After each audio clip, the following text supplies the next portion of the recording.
പവിത്രത്തിൻ്റെ ഒരു അപ്കമിങ് എപ്പിസോഡിലേക്ക് എല്ലാവർക്കും സ്വാഗതം. അങ്ങനെ വേദ രാവിലെ തന്നെ പാത്രങ്ങളെല്ലാം കഴുകിക്കൊണ്ടിരിക്കുകയാണ്. വിക്രം അങ്ങോട്ട് കിച്ചണിലേക്ക് വരുമ്പോൾ പാത്രം കഴുകുന്ന വേദയാണ് കാണുന്നത്. ഓ, നിനക്ക് പാത്രമൊക്കെ കഴുകാൻ അറിയോ എന്നിങ്ങനെ ചോദിക്കുകയാണ്. ഇത് കേട്ട് വേദ പറയുന്നുണ്ട്, പിന്നെ ഞാൻ നിന്നെപ്പോലെയാണെന്ന് കരുതിയോ? നിന്നെപ്പോലെ ഭക്ഷണം കഴിച്ച് പാത്രങ്ങളെല്ലാം അങ്ങ് സിങ്കിലിട്ടുകൊണ്ട് പോകുന്ന സ്വഭാവമല്ല എനിക്കുള്ളത്. ഇതെല്ലാം ചെയ്ത് തന്നെയാണ് ഞാൻ പഠിച്ചിരിക്കുന്നത് എന്നിങ്ങനെ പറയാട്ടോ. അപ്പോൾ വിക്രം പറയുന്നുണ്ട്, ഓ നിൻ്റെ ഒരു നാവേ, നീ എന്തായാലും നിൻ്റെ നാവുള്ളത് കൊണ്ടേ നന്നായി ജീവിക്കും, എവിടെ കിടന്നാലും ജീവിച്ചോളും എന്നിങ്ങനെയൊക്കെ പറയാട്ടോ. അപ്പോൾ വേദ പറയുന്നുണ്ട്, അതെ, ഞാൻ അതുകൊണ്ട് തന്നെയല്ലേ പറഞ്ഞത് ഞാൻ നിങ്ങളെപ്പോലെ അല്ല എന്നുള്ളത്. ഞാനേ നിങ്ങളെപ്പോലെയല്ല, കുറച്ച് ബുദ്ധിയും വിവരമൊക്കെ ഉള്ള കൂട്ടത്തിലാണ്. നിങ്ങൾ എന്നെ കണ്ട് പഠിക്കുക എന്നിങ്ങനെ പറയട്ടോ. ഇത് കേൾക്കുമ്പോൾ വിക്രമിന് ദേഷ്യം വരികയാണ്. വിക്രമ കയ്യിലുണ്ടായിരുന്ന സാധനം വേദയുടെ ദേഹത്തേക്ക് എറിയാണ്. അതിൽ നിന്നും ദേഹത്ത് തട്ടാതിരിക്കാൻ വേണ്ടി വേദ അങ്ങ് ഒഴിഞ്ഞു മാറുന്നതിൽ വേദ അങ്ങ് വഴിക്ക് വീഴുകയാണ് കേട്ടോ. അവിടേക്ക് ഒന്ന് വേദയ്ക്ക് നല്ല ദേഹം വേദനിക്കുന്നുണ്ട്, കാല് വേദനിക്കുന്നുണ്ട്, എഴുന്നേൽക്കാൻ പറ്റുന്നില്ല. ഓടിവായോ, എല്ലാവരും ഓടിവായോ, എനിക്ക് എൻ്റെ എഴുന്നേൽക്കാൻ പറ്റുന്നില്ല, എനിക്ക് വേദനിക്കുന്നേ എന്നും പറഞ്ഞുകൊണ്ട് നിലവിളിക്കുകയാണ്. ഇത് കേൾക്കുന്ന വിക്രം കാത് പൊത്തിപ്പിടിച്ചോട്ട് പറയുന്നുണ്ട്, ഒന്ന് മിണ്ടാതിരിക്കടി വേതാളമേ, ഈ നാട്ടുകാരെല്ലാം കേൾക്കും, പക്ഷേ അവർക്കൊന്നും ഇങ്ങോട്ട് വരാനും പറ്റത്തില്ലല്ലോ, ഈ വാതിലൊന്ന് തുറക്കാനും പറ്റത്തില്ല, നീ എങ്ങനെയെങ്കിലും അവിടെ പിടിച്ചോണ്ട് ആ തൂണമ്മ പിടിച്ചോണ്ട് അങ്ങ് എഴുന്നേൽക്ക് എന്നിങ്ങനെ പറയുക കേട്ടോ. അപ്പോൾ വേദ പറയുന്നുണ്ട്, എനിക്ക് എഴുന്നേൽക്കാൻ പറ്റുന്നുണ്ടെങ്കിൽ ഞാൻ എണീക്കില്ലേ, നിങ്ങൾ എന്നെ ഒന്ന് പിടിക്ക്, എന്നെ ഒന്ന് എടുത്തുകൊണ്ട് മേലെ കൊണ്ട് നിർത്ത് എന്നൊക്കെ പറയാം കേട്ടോ. അത് കേട്ട് വിക്രം പറയുന്നുണ്ട്, ഞാൻ നിന്നെ എടുക്കാനോ, അതിനൊന്നും എനിക്ക് പറ്റത്തില്ല, നീ എങ്ങനെയെങ്കിലും എന്നെ എഴുന്നേൽക്കാൻ നോക്കുമെന്ന് പറയുമ്പോൾ വീണ്ടും നിലവിളിക്കാൻ തുടങ്ങിയാണ് വേദ. ഒന്ന് ഓടിവായോ, എല്ലാവരും ഓടിവായോ, എന്നെ ഒന്ന് പിടിക്കൂ, എന്നെ ഒന്ന് എഴുന്നേൽപ്പിക്കൂ എന്നൊക്കെ ഇങ്ങനെ പറയുന്നുണ്ട്. അപ്പോൾ വിക്രം ദേഷ്യം വന്നിട്ട് പറയുന്നത്, നീ ഒന്നും മിണ്ടാതിരിക്കടി, ഞാൻ എടുക്കാം, നിന്നെ എടുത്ത് അങ്ങോട്ട് ഇരുത്താം എന്നും പറഞ്ഞുകൊണ്ട് എടുക്കാൻ വരുമ്പോൾ വേദ പറയുന്നുണ്ട്, എന്നെ തൊടല്ലേ, എൻ്റെ ദേഹത്ത് നിങ്ങൾ തൊടരുത് എന്നിങ്ങനെ പറയട്ടോ. അപ്പോൾ വിക്രം പറയുന്നുണ്ട്, നിൻ്റെ ദേഹത്ത് ഞാൻ തൊടാതെ നിന്നെ ഞാൻ എങ്ങനെയാണ് ഇത് എടുക്കുന്നത് എന്ന് ചോദിക്കട്ടോ. നീ അവിടെ മിണ്ടാതിരിക്കുക, ഞാൻ എന്താന്ന് വെച്ചാൽ ചെയ്തോളാം എന്നും പറഞ്ഞുകൊണ്ട് വിക്രം രണ്ട് കൈയും കൊണ്ട് കോരിയെടുക്കുക കേട്ടോ വേദയെ. വേദയാണെങ്കിൽ വിക്രമിൻ്റെ കഴുത്തിലൂടെ ഇങ്ങനെ കൈ ചുറ്റി പിടിച്ചിട്ട് ഇരിക്കുന്നുണ്ട്. അങ്ങനെ പിന്നീട് കാണിക്കുന്നത് നമ്മുടെ മാഷും കമലാമ്മയും നന്ദിനിയും എല്ലാവരും നന്ദിനിയുടെ വീട്ടിൽ പോയി വരുന്ന സീനാണ്. അവർ ലോക്ക് ചെയ്തിട്ടാണ്, പുറത്തുനിന്ന് ഡോറ് ലോക്ക് ചെയ്തിട്ടാണ്, ഇവർ ഉള്ളിലുള്ളത് അറിയാണ്ട് ലോക്ക് ചെയ്തിട്ടാണ് പോയിരുന്നത്. അങ്ങനെ ഡോറ് തുറക്കുക കേട്ടോ. മാഷ് തുറക്കുന്ന സമയത്ത് നമ്മുടെ വിക്രം വേദ ഇങ്ങനെ വാരിയെടുത്ത് ഇങ്ങനെ നിൽക്കുന്ന സീനാണ് കാണുന്നത്. മാഷും കമലാമ്മയും അന്തം വിട്ട് നിൽക്കുന്നുണ്ട്. നന്ദിനിയാണെങ്കിൽ ദേഷ്യം വരികയാണ്. നമ്മുടെ വിഷത്തിൻ്റെ കയ്യിൽ നിന്നും ബാഗൊക്കെ താഴെ വീഴുന്നുണ്ട്. നമ്മുടെ ശ്രീജയാണെങ്കിൽ നല്ല പുഞ്ചിരിയോടൊക്കെ നല്ല സന്തോഷത്തോടെ നിൽക്കുക കേട്ടോ ഇത് സീന് കണ്ടിട്ട്. എന്നിട്ട് ചെരുപ്പെല്ലാം ഊരി വെച്ച് നമ്മുടെ മാഷകത്തേക്ക് കയറുമ്പോൾ പറയുന്നുണ്ട്, എൻ്റെ ഈ പ്രായത്തിൽ കാണാൻ പാടില്ലാത്ത പല സീനും ഞാൻ കാണേണ്ടി വരുന്നുണ്ട്, എൻ്റെ ഒരു ജന്മമേ എന്നും പറഞ്ഞ് തലക്ക് ഒന്ന് കൈകൊണ്ടൊരു കൊട്ടും കൊടുത്ത് മാഷങ്ങ അകത്തേക്ക് കയറി പോവുകയാണ്. കമലാമ്മ പറയുന്നുണ്ട്, എടാ വിക്രമൻ, നീ എന്താടാ ഈ കാണിക്കുന്നത്, ഞങ്ങളെല്ലാവരും ഇവിടെ നിൽക്കുന്നത് നിനക്ക് കാണുന്നില്ലേ, നീ അവളൊന്ന് താഴെ ഇറക്കടാ എന്നിങ്ങനെ പറയാട്ടോ. അപ്പോൾ വേദയാണെങ്കിൽ വിക്രമിനോട് പതുക്കെ പറയുന്നുണ്ട്, അതെ, എനിക്ക് വേദനിച്ചിട്ട് വയ്യ വിക്രം, എന്നെ താഴെ ഇറക്കല്ലേ കേട്ടോ എന്ന് പറയുന്നുണ്ട്. പക്ഷേ വിക്രം ഇതെല്ലാം കേട്ടിട്ട് പറയുന്നുണ്ട്, വേദ നീ താഴെ ഇറങ്ങ്, അച്ഛനും അമ്മയും എല്ലാം കാണുന്നു, നീ ഇറങ്ങടി എന്നിങ്ങനെ പറയുന്നുണ്ട്. അപ്പോൾ പക്ഷേ വേദ അള്ളി പിടിച്ചുകൊണ്ടിരിക്കുക കേട്ടോ. അപ്പോൾ കമലാമ്മ പറയുന്നത് കേട്ടും കമലാമ്മയോട് വിക്രം പറയുന്നുണ്ട്, അതെ അമ്മേ, ഇവളിവിടെ വീണു, അമ്മ അങ്ങനെ തെറ്റിദ്ധരിക്കല്ലേ അമ്മേ, ഞാനിവളെ വീണതുകൊണ്ടൊന്ന് താങ്ങിയെടുത്തതാ എന്നിങ്ങനെ പറയുന്നുണ്ട്. പക്ഷേ കമലാമ്മയും മറ്റുള്ളവർ ഇതൊന്നും ചെവി കൊടുക്കുന്നില്ല, കേൾക്കാനുള്ളൊരു താല്പര്യം പോലും കാണിക്കുന്നില്ല. വിഷുവാണെങ്കിൽ അങ്ങോട്ട് വന്നിട്ട് പറയുന്നുണ്ട്, ഡാ അവളെ താഴെ ഇറക്കടാ, അമ്മ പറഞ്ഞത് നീ കേട്ടില്ലേ എന്ന് പറയുന്നുണ്ട്. അപ്പോൾ വിക്രം പറയാൻ ശ്രമിക്കുന്നുണ്ട്, ഇവരാണെങ്കിൽ അതൊന്നും കേൾക്കുന്നുമില്ല. അങ്ങനെ നന്ദിനി കയറി വരിക കേട്ടോ. നന്ദിനി കയറി വരുമ്പോൾ പറയുന്നുണ്ട്, കണ്ടില്ലേ, അവളെ പിടിക്കില്ല, അവളെ ഇഷ്ടമല്ല എന്നിങ്ങനെ നീ പറയുന്നുണ്ട്, എന്താണ് നീ ചെയ്തുകൊണ്ടിരിക്കുന്നത്, വല്ല കുരങ്ങ് കുട്ടീനെ കയ്യിലെടുത്തുകൊണ്ടിരിക്കുന്നത് പോലെ നീ അള്ളി പിടിച്ചുകൊണ്ടിരിക്കുന്നുണ്ടല്ലോ അവളെ, എന്നിട്ട് നീ ഞങ്ങൾ കളിപ്പിക്കുകയാണോടാ, ഇവളെ ഇഷ്ടമല്ല എന്നും പറഞ്ഞുകൊണ്ട് എന്നിങ്ങനെ പറയട്ടോ. ഇത് കേൾക്കുന്ന നമ്മുടെ വേദ പറയുന്നുണ്ട്, അതെ ചേച്ചിക്ക് എന്താ ഇപ്പോൾ വേണ്ടേ, അതെ ഞങ്ങൾ ഭാര്യയും ഭർത്താവുക, അതെ എന്നെ എടുത്തെന്ന് വെച്ചിട്ട് ഇപ്പോൾ എന്താ വേണ്ടേ, ചേച്ചിക്ക് എങ്ങാനും ഇതുപോലെ ഏട്ടൻ എടുക്കണം എന്ന് ആഗ്രഹം ഉണ്ടെങ്കിൽ ഏട്ടനോട് പറയാ, ഏട്ടൻ നീ ചേച്ചി എടുത്ത് ഒന്ന് വട്ടം കറക്കാൻ വേണ്ടി പറ എന്നിങ്ങനെയൊക്കെ പറയാം കേട്ടോ. അപ്പോഴേക്കും നമ്മുടെ വിനയൻ ഇത് കേട്ടിട്ട് ആകെ പേടിയാവുക കേട്ടോ. ഇനിയിപ്പോൾ നന്ദിനി എങ്ങാനും വിക്രം വേദ എടുത്ത പോലെ എങ്ങാനും എടുക്കാൻ വേണ്ടി പറയുമോ എന്ന് പറഞ്ഞുകൊണ്ട് നന്ദിനിയെ ഇങ്ങനെ താടിമുടി നോക്കുക കേട്ടോ നമ്മുടെ വിനയൻ. ഓ, ഇവിടെ എടുക്കണം എന്നുണ്ടെങ്കിൽ ബുൾഡോസർ കൊണ്ടുവരേണ്ടി വരും, എനിക്കൊന്നും പറ്റത്തില്ല, ഞാൻ ഇവിടുന്ന് മുങ്ങാണ് നല്ലതെന്നും പറഞ്ഞുകൊണ്ട് നമ്മുടെ വിനയൻ അങ്ങ് പതുക്കെ ബാഗ് എടുത്തുകൊണ്ട് റൂമിലേക്ക് ഓടുകയാണ്. ഇതേ സമയം വിക്രമാണെങ്കിൽ നന്ദിനിയും വേദയും എടുത്തുകൊണ്ട് അങ്ങനെ നിൽക്കുക തന്നെ കേട്ടോ. അങ്ങോട്ട് വേദയോട് പറയുന്നുണ്ട്, നീ എന്നെ നാണം കെടുത്തിയില്ലടി, എല്ലാവരുടെയും മുന്നിൽ വെച്ച് അച്ഛൻ്റെ മുന്നിൽ പോലും ഞാൻ നാണം കെട്ടില്ലേ എന്നിങ്ങനെ പറയും കേട്ടോ. അപ്പോൾ വേദ പറയുന്നുണ്ട്, അതെ എനിക്ക് വയ്യാത്തതുകൊണ്ടല്ലേ, എനിക്കിവിടെ താഴെ ഇറങ്ങി നിൽക്കാൻ വയ്യാത്തതുകൊണ്ടല്ലേ എന്നിങ്ങനെ പറയുകയാണ്. പിന്നീട് നന്ദിനിയാണ് കാണിക്കുന്നത്. നന്ദിനിക്ക് വേദ പറഞ്ഞത് കേട്ടിട്ട് ദേഷ്യം വരിക കേട്ടോ. അങ്ങനെ പിന്നീട് ആലോചിക്കുമ്പോഴൊക്കെ ദേഷ്യം വരികയാണ്. അവൾക്കിപ്പോൾ എന്നെ ഒരു വിലയില്ലാതായിരിക്കുന്നത്, വീട്ടിൽ എല്ലാവരും എന്നെ ഒരു കോമാളിയായിട്ടാണ് കാണുന്നത്. അവൾ വന്നതിന് ശേഷമാണ് ഇതെല്ലാം. ഇപ്പോൾ ഞാൻ അവൾക്ക് കാണിച്ചു കൊടുക്കാം, ഇതിനെന്താ ചെയ്യേണ്ടതെന്ന് എനിക്കറിയാം എന്നും പറഞ്ഞുകൊണ്ട് ഫോൺ എടുത്ത് രാധയ്ക്ക് വിളിക്കുകയാണ്. എന്നിട്ട് രാധയോട് പറയുന്നുണ്ട്, നീ എവിടെ രാധയെന്ന് ചോദിക്കാൻ. അപ്പോൾ രാധ പറയുന്നുണ്ട്, അതെ ഞാനിവിടെ ഓരോ ഓട്ടത്തിലായിരുന്നു, വണ്ടി ഇപ്പോൾ ഇവിടെ പാർക്ക് ചെയ്തിരിക്കുകയാണ്, എന്താ ചേച്ചി എന്താ നന്ദിനി ചേച്ചി എന്നിങ്ങനെ ചോദിക്കുകയാണ്.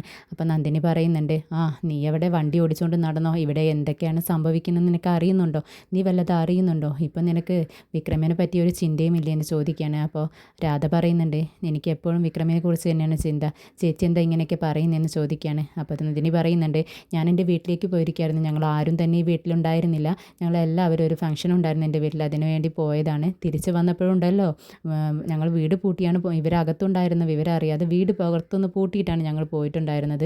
തിരിച്ചു വന്നപ്പോൾ അവളെയും തൂക്കിയെടുത്തുകൊണ്ട് ഇങ്ങനെ നിൽക്കുന്ന സീനാണ് ഞങ്ങൾ കണ്ടത് എന്ന് പറയാം കേട്ടോ.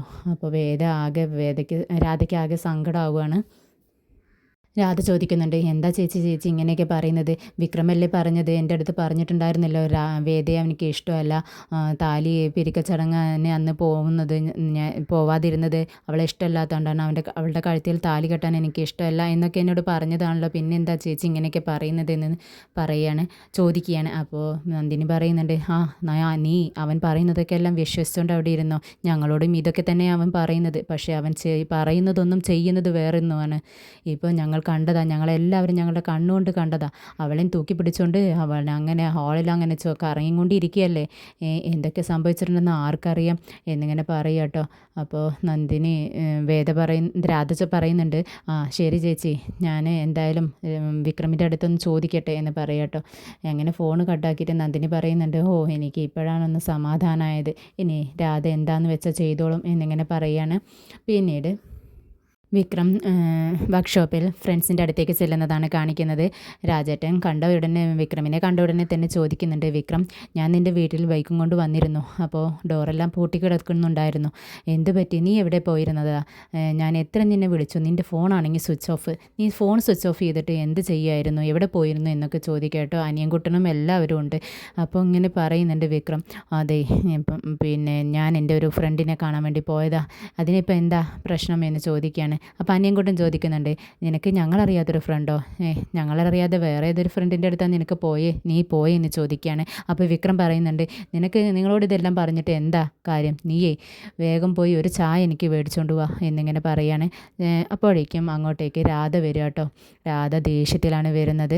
രാധവിനെ കണ്ട ഉടനെ വിക്രം അവനോട് എഴുന്നേറ്റിട്ട് ചോദിക്കുന്നുണ്ട്, നീ എന്തിനാ ഇപ്പോൾ ഇങ്ങോട്ട് വന്നേ. അപ്പോഴേക്കും ഇത് കേട്ടിട്ട് രാധയാണെങ്കിൽ ചൂടായിട്ടാണ് വരുന്നത്. അതെ, എൻ്റെ വണ്ടി പിന്നെ സീട്ട് കൊണ്ടുപോകാൻ കാരണം എന്താണെന്നറിയോ, നിനക്ക് വേണ്ടിയിട്ട് ഞാൻ എത്ര കാശ് ചിലവാക്കി, നീ ഹോസ്പിറ്റലിൽ കിടന്നപ്പോൾ നിന്നെ ഹോസ്പിറ്റലിൽ നിന്ന് ഡിസ്ചാർജ് ചെയ്യാൻ വേണ്ടി ഞാൻ പൈസ ചിലവാക്കി, അതുപോലെ തന്നെ നീ ജയിലിൽ കിടന്നപ്പോൾ ജയിലിൽ നിന്നും ഇറക്കാൻ വേണ്ടി ഞാൻ കുറേ കാശിൻ്റെ കയ്യിൽ നിന്ന് ചിലവായി, അതുകൊണ്ട് തന്നെ വണ്ടിയുടെ ഡ്യൂ അടയ്ക്കാൻ എൻ്റെ കയ്യിൽ ക്യാഷ് ഉണ്ടായിരുന്നില്ല, അതുകൊണ്ട് വണ്ടി കൊണ്ടുപോയി, എന്നിട്ട് അത് തിരിച്ചെടുക്കാൻ പറ്റാത്ത കാരണം ഞാൻ നിന്നെ എത്ര വട്ടം വിളിച്ചു എന്നറിയോ, നീ എന്താ ഫോൺ എടുക്കാതിരുന്നേ, എങ്ങനെ എടുക്കാനാ, നീ ഫോൺ സ്വിച്ച് ഓഫ് ആക്കി വെച്ച് സമയത്ത് നീ നിൻ്റെ പെണ്ണിനെയും കൊണ്ട് വീട്ടിൽ കറങ്ങുമായിരുന്നില്ലേ, എന്തൊക്കെയായിരുന്നു അവിടെ സംഭവിച്ചത് എന്നൊക്കെ ചോദിക്കുക കേട്ടോ. അപ്പോൾ നിനക്ക് എന്താ ഇപ്പോൾ വേണ്ടേ എന്നിങ്ങനെ ചോദിക്കുകയാണ്. അപ്പോൾ വിക്രമാണെങ്കിൽ ആകെ ഒരുമാതിരിയായി നിൽക്കുക കേട്ടോ. ഇതെല്ലാം രാജേട്ടനും അനിയൻകുട്ടനും എല്ലാവരും കേൾക്കുന്നുണ്ടല്ലോ എന്ന് അവരുടെ അടുത്ത് ഒരു ഫ്രണ്ടിനെ കാണാൻ പോയിട്ടുണ്ടെന്നായിരുന്നല്ലോ പറഞ്ഞിട്ടുണ്ടായിരുന്നത്. ഇതെല്ലാം കേൾക്കുകയാണെന്നുള്ളൊരു സമ്മലുണ്ട്. അപ്പോൾ വീണ്ടും രാധയുടെ അടുത്ത് ചൂടാവുക തന്നെയാണ് വിക്രം. നിനക്ക് എന്താ വേണ്ടേ, നീ എന്തിനാ ഇപ്പോൾ ഇങ്ങോട്ട് വന്നേ, നിനക്ക് എന്താണ് അറിയേണ്ടതെന്നൊക്കെ ചോദിക്കുകയാണ്.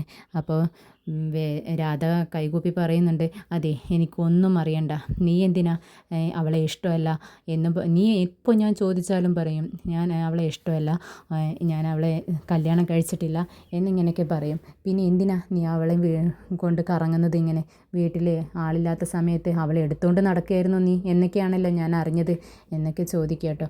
അപ്പോൾ ചൂടായിട്ട് വിക്രം പറയുന്നുണ്ട്, അതെ ഞാനേ അവളെ എടുത്തുകൊണ്ട് നടക്കുക തന്നെയായിരുന്നു. അവളെ ഞാൻ കെട്ടിയ പെണ്ണാണ്, അവളെ കഴുത്തി കിടക്കുന്നത് ഞാൻ കെട്ടിയ താലിയാണ്.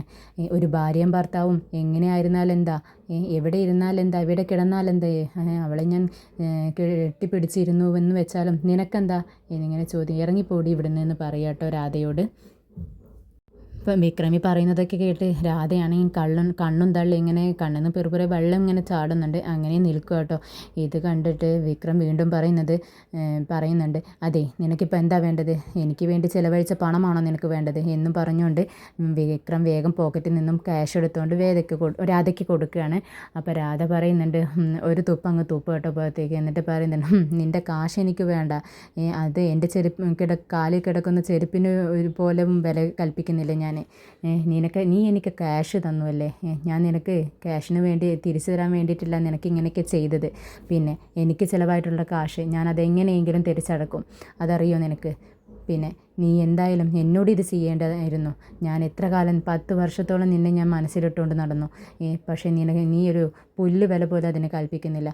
എന്തായാലും ഇങ്ങനെയൊന്നും എന്നോട് ചെയ്യേണ്ടിയിരുന്നില്ല എന്ന് പറഞ്ഞുകൊണ്ട് രാധ കരഞ്ഞുകൊണ്ട് അങ്ങ് പോവുകയാണ്. ഇത് കണ്ട് രാജേട്ടൻ പറയുന്നുണ്ട്, വിക്രം നീ എന്തിനാ അവളോട് ഇങ്ങനെയൊക്കെ സംസാരിച്ചത്, ഇത്രയും വേണ്ടായിരുന്നു എന്ന് പറയാട്ടോ. അപ്പോൾ വിക്രം പറയുന്നുണ്ട്, അതെ ഇതിലും കുറച്ചുകൂടി ആവായിരുന്നു എന്നാണ് എനിക്ക് തോന്നുന്നത്. ഇവരെല്ലാം കൂടെ എനിക്ക് ഭ്രാന്ത് പിടിപ്പിക്കും, ഇവരെല്ലാം എന്നെ ഭ്രാന്തനാക്കും എന്നൊക്കെ പറയാട്ടോ. അപ്പോഴേക്കും രാജേട്ടൻ പറയുന്നുണ്ട്, അതെ വിക്രം നമ്മുടെ ശ്രീനി സാർ വന്നിട്ടുണ്ടായിരുന്നു കേട്ടോ, നിനക്ക് വിളിച്ചിട്ട് കിട്ടുന്നില്ല എന്ന് പറഞ്ഞുകൊണ്ട്.